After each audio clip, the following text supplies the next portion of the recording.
So you have probably heard about the Virtual Asset Service Provider Bill 2025 that's being taken through the rounds of public participation, and I wanted to do this video to give a bit of context of what the bill is and just the key sections and how it will influence the crypto space in general in Kenya and I think the region as a whole. And just so that's the whole context behind this video. So the bill was introduced or rather there was an idea of the bill last year, but it has been formally introduced by the government, rather by the move of the motion in 2025, and it has a lot of sections that I'd want to do maybe in different parts, but maybe just let me start with this one video.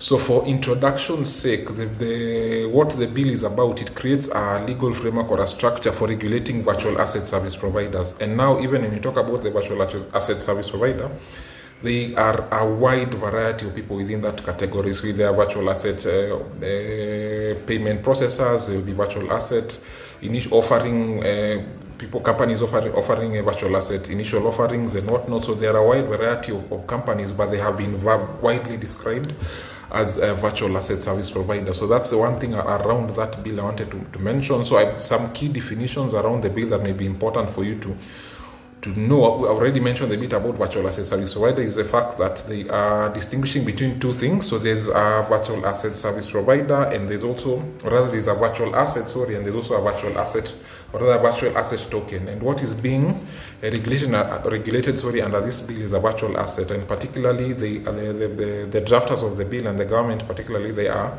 keen and interested in virtual assets that can be transferable or they hold a type of commercial value. So if you just have something that is a token but it does not have any commercial viability and cannot be transferred, it's not regulated under the bill. So the bill focuses on assets that can be regulated, so that can be transferred.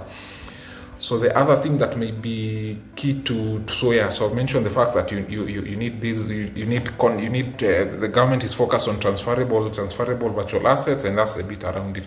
So the other thing that may have that comes up in the bill, there is the agencies that are being introduced to regulate the industries are primarily two. So we have a lot of, or rather all providers, the virtual asset service providers, are broadly regulated either by the Central Bank of Kenya or the Capital Markets Authority. For most of these offerings, it's the Capital Markets Authority, but for the aspects that touch on wallets and when there's a payment processing or something along those lines, they are now regulated and by the Central Bank of Kenya. So I wanted just to mention in this part one the key sections that may be interesting for people to know. I think the interest to know. So the fact that the first one will be the fact that if you're offering an exchange platform, you'll need to, or any type of virtual asset services, you'll need to get this license, which I think I've already mentioned.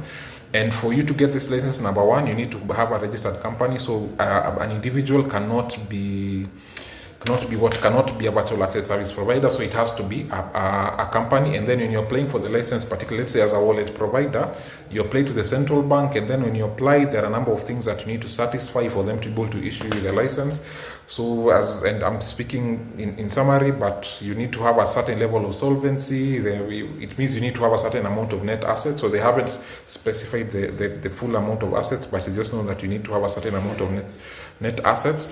You also need to get to be clear to have a lot of info, to be clear about your shareholding, your ownership structures, who owns the business, what is the name of the owner, when was it registered, the different details about the business. So that's another critical element of the business as well. Thirdly, you also need to submit certain information about how, comply with certain legal requirements. Or document how your systems will protect your customers, or protect the national financial system from money laundering and for money being used to finance terrorism or any of those things. How you're going to register with the FRC, what standards you have for anti-money laundering, what standards you have to report suspicious transactions and whatnot in the context of your offering.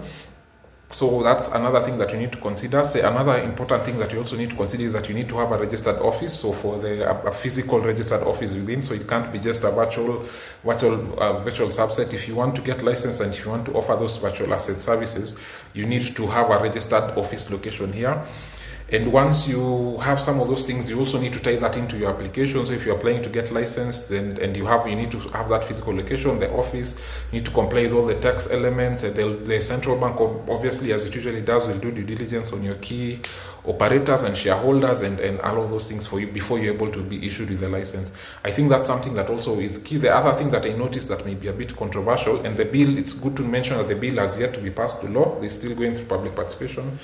But so the key things that they've mentioned is the fact that they have one of the criteria they assess before issuing you the license is whether you have what is it called? Whether you have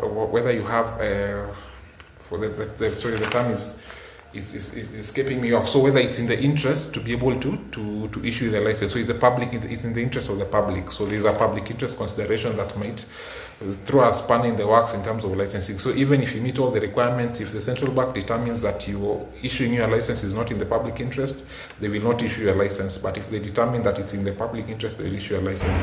The other final thing I wanted to highlight is the fact that once you get the license, it's not transferable to any other person, and it lasts for a year, and it's supposed to be renewed. Actually, it doesn't last for a year, so it lasts up to the 31st of December of the year of issue. So if you issue the license today in January, it's valid up to 31st December. If the license is issued in March or in April, then it's renewable, or rather it expires on December 31st and you're supposed to renew it. So I think those are some of the things I've noticed in the bill as I still read through it, that maybe even the people are giving comments to may think around it and see how to be able to recommend for something better or for the structures to be different. This is part one. I'll do part one as I go. So my name is Meshak Masibo. I'm a lawyer who specializes in offering legal services to companies in technology. Yeah. Thank you.